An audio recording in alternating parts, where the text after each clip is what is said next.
Hello everybody and welcome back to the channel. We're just going to do a little quick reaction video to the 49ers. I mean, there was an interview with Parag Maraf, I think that's how you say his name, and then obviously there was an interview as well with Radrazani. So I'm just going to give my quick reaction to it, and it's a decent one to be honest with you. But before we do continue, make sure you like, comment, subscribe. The more likes we get on the video, the better it obviously helps the channel grow. And I just wanted to start off with the positivity that I got from this man. And at first, for some reason, I got a lot of like Jesse Marsh vibes. I got a lot of like all talk. And when it comes to the Americans, we all know how much of the talk they like to do, and it's a little bit of proof. It's proven, is it, with Jesse Marsh, with him constantly talking instead of actually putting the plan into action. I mean, I don't think Jesse Marsh was a bad manager.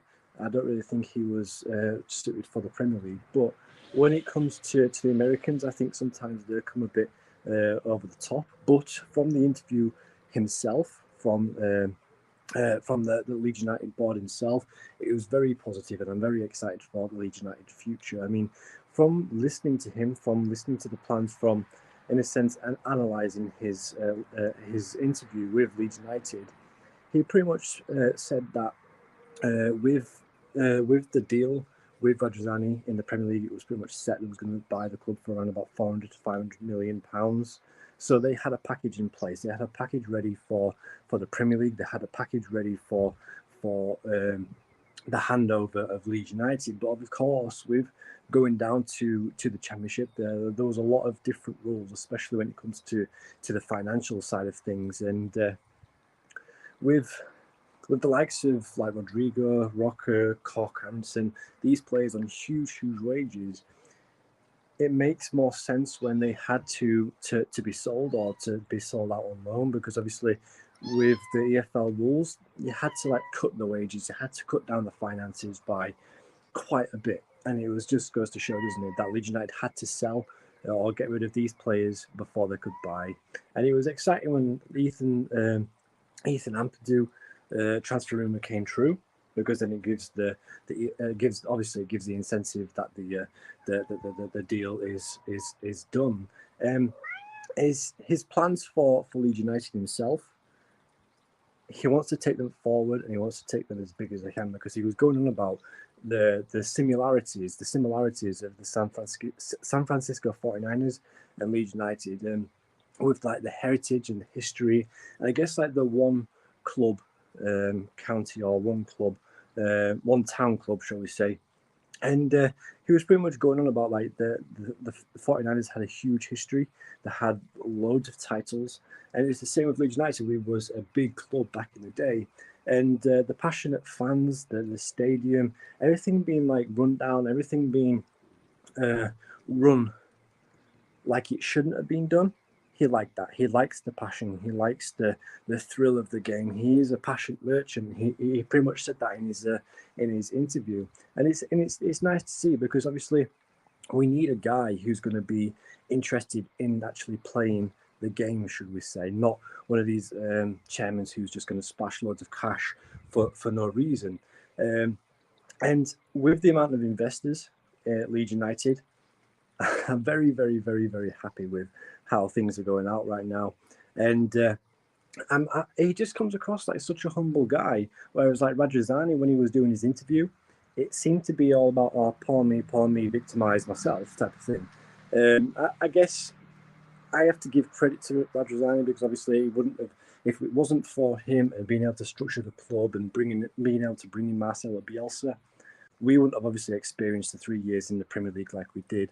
But unfortunately, I personally think it was a blessing. You know, I personally think going down into the Championship was more so of a blessing, because at least then we got the taste of the Premier League. Whereas with the 49ers, they're going to bring in such a brilliant blueprint for Leeds United going forward. They're going to be attacking this championship season with an aggressive budget, but it's obviously sticking in with the rules. And with the signing of like Ethan Ampadu, £7 million to £10 million, it's brilliant business. I mean, somehow Leeds United managed to. I think there was Coventry, there was Fulham, obviously there was Leeds United, and there was a couple of other Premier League clubs as well. Sheffield United was one of them. So Leeds United somehow managed to beat off Premier League clubs for Ethan Ampadu from Chelsea. So it just goes to show, doesn't it, that the project behind the 49ers of what they're setting up or planning for the club is clearly something the players themselves are going to back, and something the players are going to be excited to be able to see. And I think in the future we're going to see a lot of improvement when it comes to the stadium.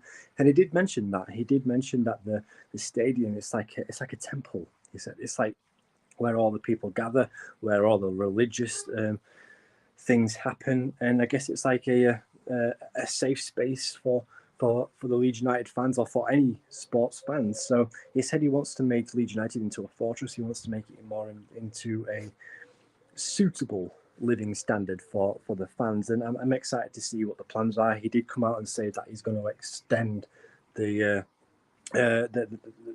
stadium. I think the plan was about 50 to 60,000 capacity, but that's when we get into the Premier League, and they're hoping to bounce back first season. But we'll have to wait and see. So yeah, my reaction to all this is just amazing. I'm really excited to see what players we can keep hold of. I'm hoping that we managed to keep hold of Gnonto, because I know there was a lot of interest, wasn't there, from Everton. There was a lot of interest from a couple of sources around Europe, but it's looking more and more likely that Leeds United are going to be able to keep hold of the likes of Gnonto. Whereas Tyler Adams, he wants to be able to keep him. Jack Harrison, he wants to keep him. So these are the players that we're going to have to wait and see. I'm hoping and praying that will just give us one more season, especially like Tyler Adams. Because can you imagine having Tyler Adams and Ethan Ampadu in the centre defensive midfield role? It'd be absolutely fantastic. And with Ethan and Tyler Adams being such dominant players, I think Leeds United are going to be completely fine and being able to control that midfield spot as well. So I'm really looking forward to this season. I'm really looking forward to the next couple of years, and I'm hoping and praying that Leeds United will get back to the winning ways and we'll get back to the glory days. But yeah, anyway, guys, this has just been my reaction. I hope you've been okay. Hope it's been an okay day for you. I hope you've had a fantastic week, and I guess I'll have to see you in the next one. Peace.